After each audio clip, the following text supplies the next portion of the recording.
आयो हित मेहमान थी अज आमिना जो लाला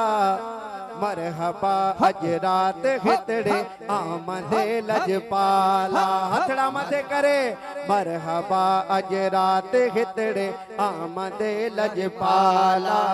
मरहबा अज रात हितड़े आमदे लजपाला चो मरहबा अज रात हितड़े आमदे लजपाला सरकार जी आमद मरहबा दिलदार जी आमद मरहबा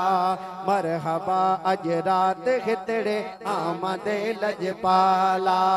मरहबा अज रात हितड़े आमदे लजपाला मरहबा अज रात हितड़े आमदे लजपाला हाँ थी वया एहसान मोते अज मोहम्मद में रजा हो थी वया एहसान सबते अज मिठड़े मोहम्मद में रजा आखणी तशरीफ आयो भाग डिस्म फकीर जा आखणी तशरीफ आयो भाग अतहर फकीर जा आखणी तशरीफ आयो भाग डिस्म फकीर जा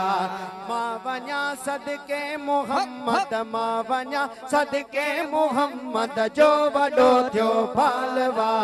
मरहबा अज रात हितड़े आमदे लजपाला हथड़ा खड़ी मरहबा आयो मरहबा अज रात हितड़े आमदे लजपाला मरहबा अज रात हितड़े आमदे लजपाला मरहबा अज रात हितड़े आमदे लजपाला आमिना जे लाल जी महफिल जॾहिं मूं सजाइया आमिना जे लाल जी महफिल जॾहिं मूं सजाइया मेहणा माण्हू पिया ॾियनि जॾहिं तूं जो ख़र्च अजाइया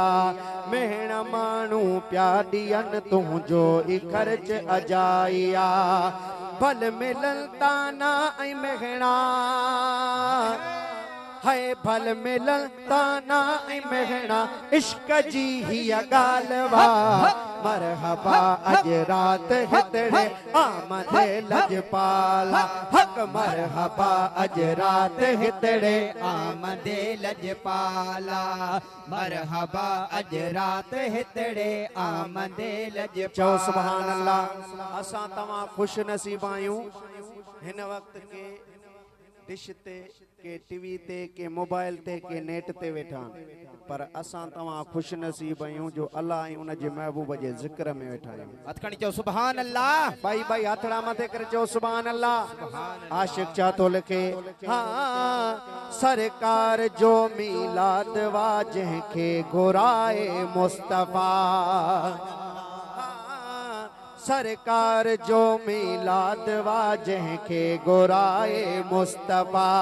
खाई ॾिस लंगर हितां रब आ रखी हिन में शफ़ा खाई ॾिस लंगर हितां रब आ रखी हिन में शफ़ा थी हितां ख़ुशबाश वियो वा थी हितां ख़ुशबाश वियो वा जेको बि बेहाल वा मरहबा अज रात हितड़े आमदे लजपालवा चओ मरहबा अज रात हितड़े आमदे लजपाला मरहबा अज रात हितड़े आमदे लजपाला हाँ सरवरे कौनैन जा मीलाद कम न कॾहिं थींदा हाँ सरवरे कौनैन जा मीलाद कम न कॾ थींदा मुस्तफ़ा जा ही मदाही इश्क मां पिया झूमदा मुस्तफ़ा जा ही दीवाना इश्क मां पिया झूमदा लुंड शाहिद जो फिदा है लुंड शाहिद जो फिदा महबूब तां ज़र मालवा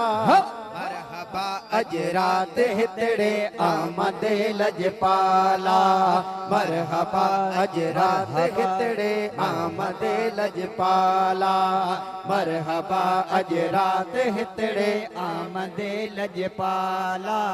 मरहबा अज रात हितड़े आमदे लजपाला है मरहबा अज रात हितड़े आमदे लजपाला मरहबा अज रात हितड़े आमदे लजपाला चो मरहबा अज रात हितड़े आमदे लजपाला।